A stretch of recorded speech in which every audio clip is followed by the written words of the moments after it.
China blames U.S. of political manipulation amid findings of COVID-19 origin. Residents seek justice over what they claim as unlawful demarcation of compounds in Mahmouda village in Gambia. And Coast Guard rescues 138 migrants off Libyan coast after a boat capsizing. These and more coming on the world today. Stay tuned.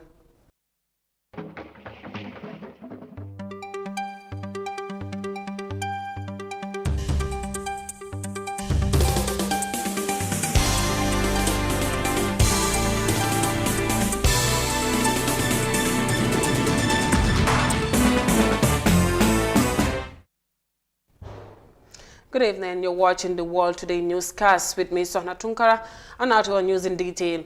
China has accused the United States of politicking the study on the origins of COVID-19 pandemic after Washington and 13 other countries criticized China over lack of transparency on the origins of the virus.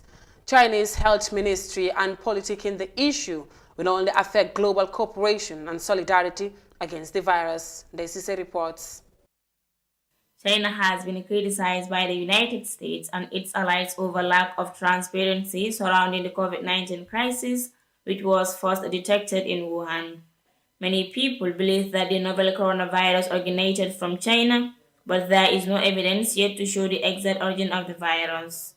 China's health minister, Hua Chunyun, described the United Nations' action as deeply immoral to politicize the study of the origins.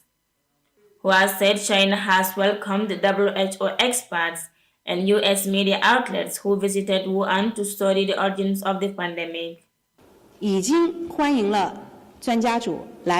As far as China is concerned, our attitude is consistent. We have always been open, frank, and above board, and we have welcomed the expert group to visit Wuhan. We also invited U.S. media to visit and interview Wuhan's Institute of Virology.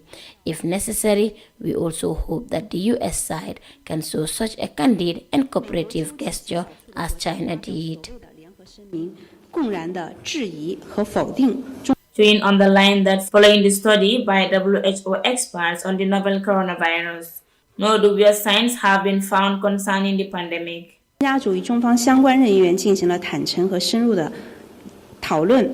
The experts said that there has always been speculation about a lab leak, but after any study in China, no suspicious signs have been found. They took a detailed look at the management of the laboratory, its working practices, and recent virus research, and concluded that a lab leak was extremely unlikely.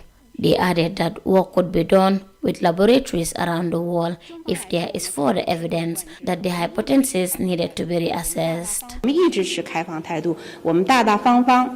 The United States released a joint statement with 13 other countries, including Japan and UK, casting doubts on the China WHO report findings, saying it has been significantly delayed and lacking access to complete original data and samples about the virus. A team of experts from the World Health Organization went to China on the 14th of January 2021 to investigate the origins of the pandemic. But the global health body is calling for further studies to determine the actual origins of the virus. For now, one thing is clear. All possibilities are on the table regarding where the virus that ravaged the world might originated from. Reporting for iAfrica News, I am DCC. U.S. receives blame from China of politicking the origin of the global coronavirus pandemic. Now, members of the Gambia's National Assembly have raised concern over the skyrocketing rise in prices of essential commodities ahead of the holy month of Ramadan.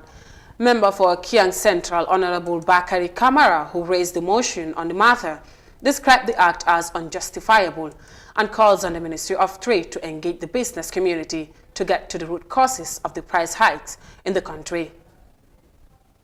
In February 2021, importers of commodities in the Gambia informed the National Assembly Select Committee on Trade that high charges on imports caused by delay in shipping was the main factor for price hikes of basic commodities. According to them, the demand on essential commodities such as rice, sugar, and oil in Africa was high while production was low, and there was increment on the demurrage. 1 month on, price continued to rise, and Bakari Kamara, the parliamentarian for Kiang Central, accused some businessmen of causing the hikes of basic commodities. It is evident that certain businessmen in the country are involved in the act of hoarding basic essentials. This is, of course, illegal, and the government, which is the implementing and enforcing body of the laws against these callous malpractices, must do all efforts to take stand against such and bring back perpetrators of the practice. As far as I am concerned, the 2021 budget does not reflect any tax increment of the said basic commodities, and that could have attributed to the current price hike as it is our market across the country. He asked for a quick intervention from the government through the Trade Ministry by engaging the business community as Ramadan approaches. Majan Kosa Musa, a nominated member, said the Trade Ministry should be effective in carrying out its responsibility, urging the central government to act now as Gambians can no longer endure the hardship. Time now the government should do something about it. Gambians are suffering seriously. If I don't say it, I'll be lying, because I know how people are suffering. Price rocketing from $260 from the no justification to $450. Where? Not but only the Gambian people. Definitely the government should do something immediately. Immediately the ministry should do, the government should do something about this immediately. Alaji Estabo of Birkama North also supported the move of his colleague and pinpointed Jar Oil Cement Factory as one of the hardest in the country. One cannot understand within this short period of time increase of the price of cement 65%, from 270 to about 425. That's almost about 65% increment. We cannot understand that, and that is unacceptable. One will believe that what the honorable member indicated, that's an act of hoarding in these basic essentials, commodities. For example, for the case of the cement, the major producer, that is the Jar Oil, if not producing, and others they have, because of that, exorbitantly they increase the prices. I think that's an act of hoarding, as he indicated. Research appeared to show that food prices increased due to fundamental shift in global supply and demand. High energy prices, climate change, decrease in food production, drought, and increment on taxation are some of the contributing forces. For iAfrica News, I am Fatoumata Kasim. By Fatoumata Kasim. Now, in the wake of the unprecedented cases of land conflict across different regions in the Gambia, residents of Mahmouda village are pursuing justice in what they claim as unlawful demolition of their compounds. The village filed a court case against one Sirifo Bojang of Jambur, who claim ownership of the lands in dispute. Africa TV has been following development, and here is more of that in this report. It could be recalled in November 2020 when residents of the Mahmouda village of Kombo South district experienced a heavy rift between the police intervention unit that covered the demarcation of their lands under the instruction of Sirifo Bojang of Jambur. He had claimed ownership of the lands through the inheritance form of land tenure system from his ancestors. The demolition swept off at least 54 compounds, most of which were newly built, prompting the villagers to set up a committee in the aftermath of the incident to file a court case against the destructors. The committee, apart from defending residents' right to live on their properties, will seek justice in the destruction of major structure on which hundreds of thousands, if not millions of dollars were spent by the rural community. The Mahmouda Village Development Committee, Kayo Kande, confirmed the institution of a legal action on the land matters. They were very angry, talking on the top of their voices. When I came, I said, now, what we're going to do is to follow the law. Sirifo followed the law and did this, whether wrongly or correct, but we also going to do the same thing. I told the next day what we were going to do, BDC, was to go around and record all the properties that were demolished. That's why we have record of every individual whose property was demolished. We have the record. And it amounted to 54 plots.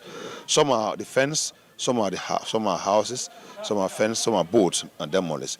We got record of everything. So following our series of meetings, a task force was formed, coordinating committee, where Jerry Barrow from Gambian Jelly was the chair. I am also an active member, almost deputized in Jerry in most of the meetings here. So we decided that we're going to take a lawyer to sue Silver Borough to court. Thanks to this land dispute, villagers gather every 2 weeks to discuss ways and means of resolving the conflict. They have raised about $52,000, mainly from the contribution of the rural poor in pursuit of a legal remedy.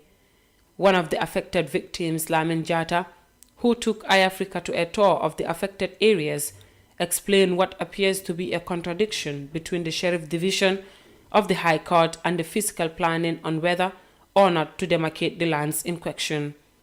Banjun, head office of Banjun. So when the demolition took place, we went to the governor's office to discuss the matter. From there, we went to fiscal planning in Banjul, but according to them, the Strip Division gave the orders for the demolition. We went further and visited the Strip Division, but they were unable to give us any logical reason on the matter. We all know the document issued to Siri for Boja was on the basis of a third-party right. We are the third-party right owners of the land and hence exempting us. However, they indiscriminately went ahead and destroyed all our buildings for nothing. Kande said the villagers are so optimistic that the case will turn out in their favor, given the strong evidence at their disposal. One, the judgment that Sirifo used to carry on the demolition, when we got access to that document, when we read the document, we feel that the content of the document shouldn't have warranted the Sirifo to carry on the demolition, because the third-party mention should have not been a victim in that case. Two, we engaged different lawyers to read to study the document and communicate to us what is their understanding in the content. They reported similarly as we understood that yes, the right of the third party is protected in the judgment. So this judgment should have been a document, a tool that civil should have used to carry out demolition of private properties in this community. So that is one evidence that we feel that we will be able to win the case. Between 2018 and 2019, over 50 hotspots of land conflicts have been identified across the country, with some of the classes resulting into deaths, according to the Food and Agriculture Organization. Some of the major reasons for this unwavering land disputes concerns the poor management of resources by the authorities or the influx of unscrupulous business enterprises in the names of real estate development. For Africa News, Sohna Tunkara. Moving on, the volume of world merchandise trade is projected to rise 8% in 2021 from last year, following a decline of 5.3% in 2020 amid the coronavirus pandemic, the World Trade Organization has said. And they added that prospects for a quick recovery in world trade have improved as trade recovered more quickly than expected in the second half of last year. Mariama Cham takes us through. Last year's decline of trade growth was far less gloomier than previously foreseen.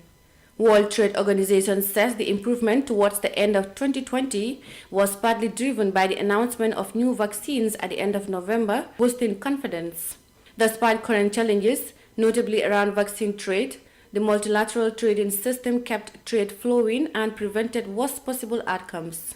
Dr. Ngozi Okonjo-Iweala, World Trade Organization Director General, projects 8% rise in trade merchandise, adding that increasing vaccines and its availability can also regain back the world economy. Following a sharp decline in the first half of the year, trade recovered more quickly than expected in the second half of 2020.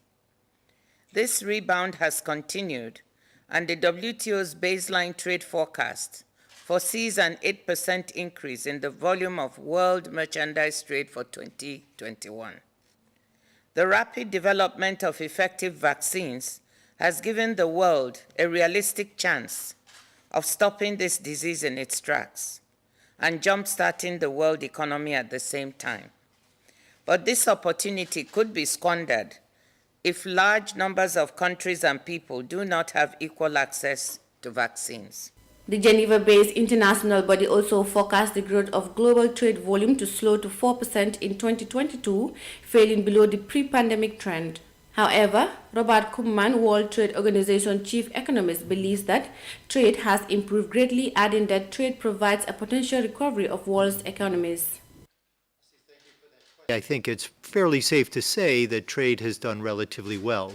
There's been significant concerns about export restrictions and policy measures being put in the path of trade and slowing its growth, but overall it's been relatively robust. And I think that says something about the underlying the foundation of the WTO and the agreements, in that members feel restraint in invoking measures that might impede trade.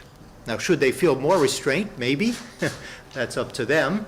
But overall, it appears that trade has been providing a strong underpinning so far for a potential recovery.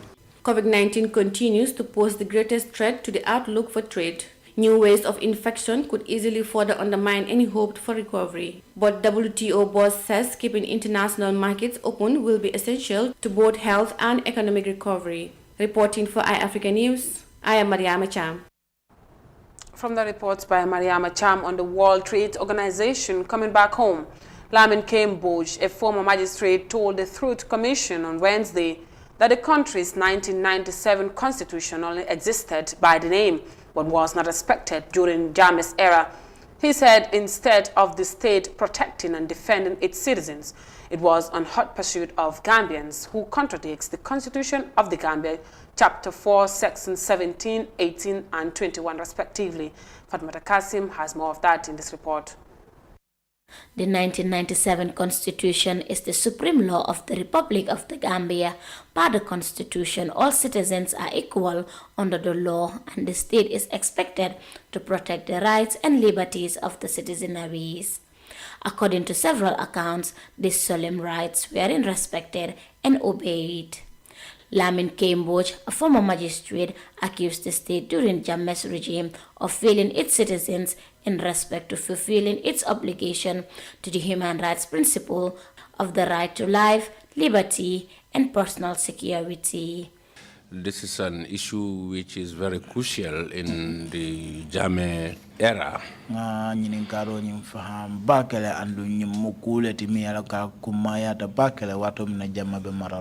Which, instead of protecting and defending its citizens,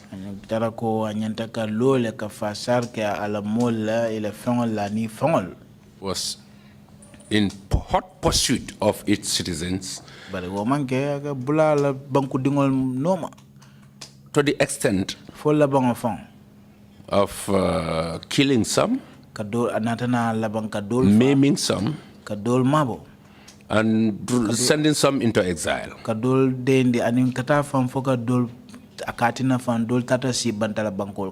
Those who stayed behind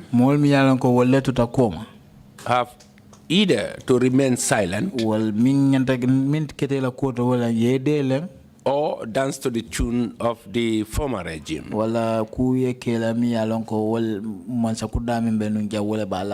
And I'm sure by this time the Commission have numerous evidence of all those who criticized the former regime. Mboj said Jammeh made people lack liberty, especially to determine one course of action or way of life. The law, which is the Constitution, supreme law, was just there by name, but it was not respected. Because we have seen gross violations of the Constitution.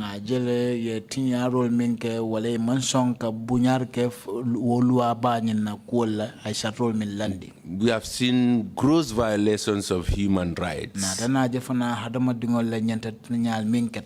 and degrading and degrading situations where citizens are treated with disrespect. Ndum fanal la fana mialan ko banku dingol fongo ike muta nyala mialan ko fonga ning hormoni mbunya mata. And we have seen this in almost all the courts. Ndu nsafa ko mbe njele nsafa ko dina ka fang dana ka fang kiti bundal be fanal. To the extent of violating the rights of citizens, to the extent of treating them in servitude.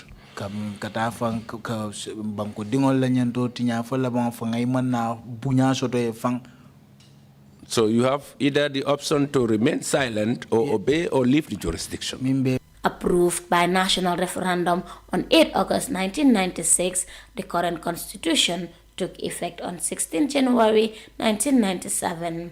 After incorporating amendments made to the 1997 Constitution of the Republic of the Gambia, the new version was reprinted in 2002. A revised constitution that came into effect in January 1997 marked an official return to civilian control of government. Although the leader of the coup, Yahya Jammeh, remained in power as president for another 20 years and exercised a strong de facto personal control over the country. For iAfrica News, I am Fatoumata Kassim. From that reports by Fatoumata Kassim, we'll take a short commercial break and the news continues. Stay tuned. They say we slept in one world and woke up in another. This global tragedy got humans together despite our social distancing. Our nature is taking a break.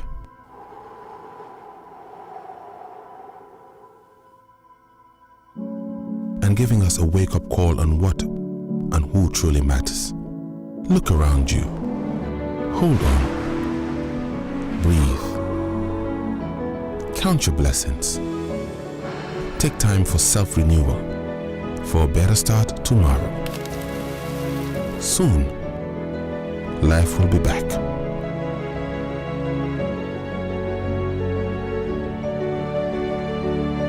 Meanwhile, let's stand apart together, with one heart.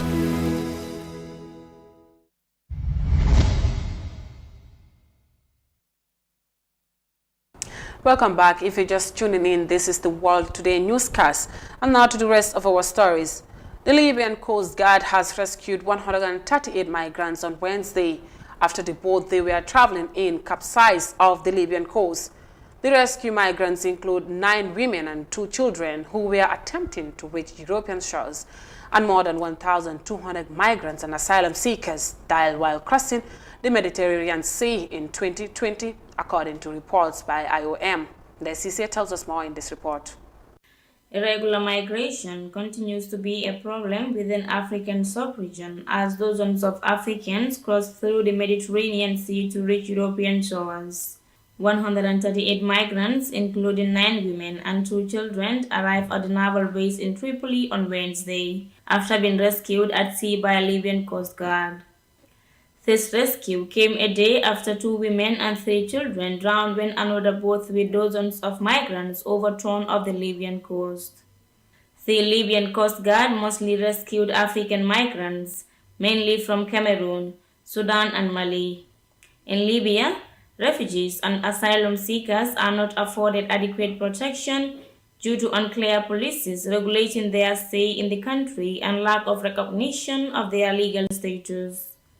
According to IOM, over 1,200 migrants and asylum seekers died while crossing the Mediterranean Sea in 2020. At least 3,700 men, women and children who were returned to Libya this year often ended up in detention centers. Almost 100 migrants were rescued off the west coast of Libya sometimes in February 2021 as they made failed attempts to reach Europe, while around 20 were missing, according to the Coast Guard. On January 19, a boat carrying refugees bound for Europe capsized in the Mediterranean off the coast of Libya, and at least 43 people drowned, according to reports. IOM estimates show a total of 11,891 irregular migrants were rescued and returned to Libya in 2020. 381 migrants died. 597 went missing on the central Mediterranean route during the same period. The North African country is a major route for migrants trying to reach Europe via the Mediterranean Sea, and traffickers have thrived in the lawlessness that followed the 2011 overthrow of dictator Muammar Gaddafi. Reporting for iAfrica News, I am Daisy. The number of irregular migrant deaths continues to rise as more people use the way to reach Europe. Now the World Food Programme is calling for more humanitarian support in northern Uganda to help ease the shortage of food in the area, as many people, including children in the Karamoja region, are out on the street struggling for food survival. And the UN Food Agency has expressed concern over the deteriorating situation. Here is more in this report. Trying out new ways of survival. These are some of Kampala's street children. Many of them migrated from Karamoja and now survive on handouts. We were starving back home, so I told my mother, instead of dying, let me go and look for what to eat. That's how I ended up here on the street. Government figures show that about 20 children become homeless every day in Uganda, and most of these are from the hunger-stricken Karamoja region. Karamoja is a semi-arid area in the northeastern part of the country. Besides the locals battling the effects of climate change, they are now struggling to deal with the effects of COVID-19. But with support from development partners, the UN World Food Programme wants to reverse the trend, and China has come in to provide financial assistance.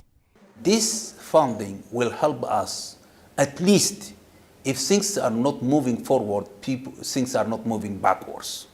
And therefore, we will be able to reach about 80,000 mothers, lactating women and children, those who are affected by nutrition status. And in addition that, we will be able to reach 130,000 kids in over 300 schools in Karamoja. However, the World Food Programme is appealing for more support because the country's refugee population of around 1.5 million people is also facing the same challenges. We have been forced to cut 40% of the ration for the refugees. What does that mean? Every single refugee will get only 60%, and this is survival. This is not everything. This is just the survival. And we have an indication that the funding might go down and we might cut more. The UN Food Agency is hoping that as more support from the development partners comes in, it will end food insecurity in Karamoja and in turn help keep young people in school. Hunger strikes in Uganda as many people, including children, struggle to survive. Well, that was all on the world today. You can catch up with Mariama Cham on Gambia 24 at 2000 hours for more news stories. I am Sohna Tunkara. Thanks for watching and bye for now.